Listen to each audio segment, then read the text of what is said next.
Yes, of course. Long overdue a new video, I think. Or not? Yeah, I think so. So during the summer I was making some benches to so that we could sit a bit in the sun and drink a cup of coffee, and well, that was all nice, of course. And well, actually the neighbors were pretty impressed with my work, and I was thinking, well, how is it that I'm able to? It's nothing special, of course, but just, you know, a bit of sewing and a bit of doing, and the benches were ready. And actually my father was also pretty proud, and I thought, well, Dad, it's all thanks to you that I'm able to do stuff like this, and that I'm able to take a bike apart and put it back together. Because in the end it was him who kind of gave the example, and it was him who let me fool around with all his tools and his power tools, and he just let me rave in there. So I was never afraid just to take something apart and put it back together again.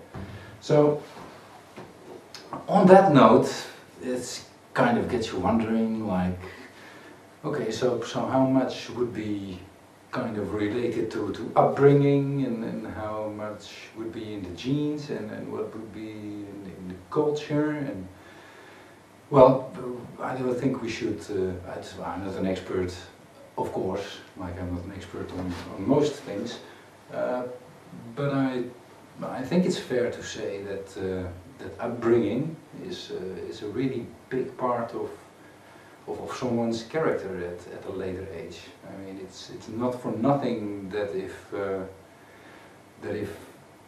someone, you know, wife beaters, for example, it's not uncommon that they themselves were beaten by their father, and that kind of perpetuates. And of course, it's not an excuse or anything. At least I wouldn't say it is. But it does pose this question of, suppose a baby is born and it's kept asleep. Well, it's better than an atheist eating a baby, isn't it? Just letting it sleep, but no, just a thought experiment. So we have this baby and we let it sleep, and we keep it sedated or whatever, but we make sure that his body does grow normally. You know, he grows muscles and stuff like that. And then at the age of 24 or something, or 20, you'll get where I'm going with this. We suddenly wake it, and then we try to have a discussion with that kid, you know, something like, well, what do you think after that long sleep? Do you think cow milk is nicer, or do you think that horse milk is better? You know, it's kind of a nonsensical question, of course. It gets me though to the point that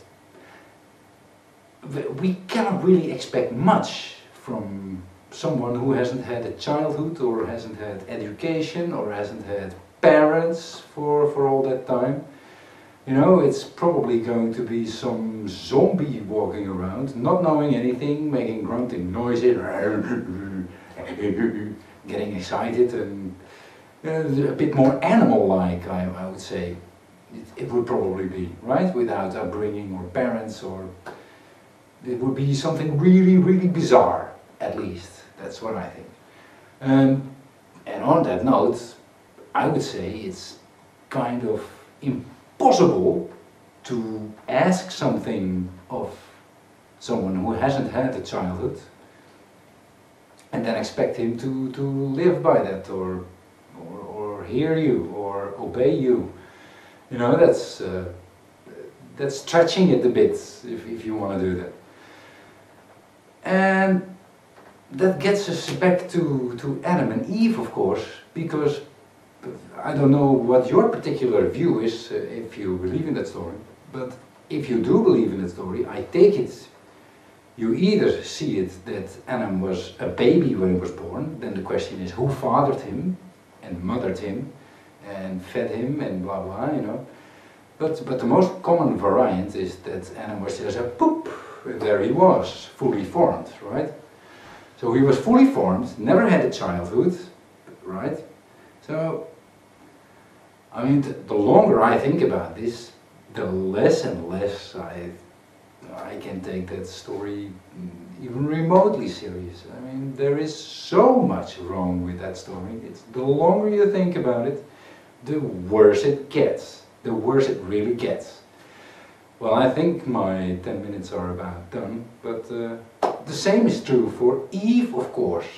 I mean, Eve was just formed from a rib, fully formed, pow, and then expected to understand what God is saying. I mean, if she does understand what God is saying, then God must have taught her. And if God has been the teacher, then I know someone else who might be to blame. Well, on that note, I think it's time to end the long overdue video.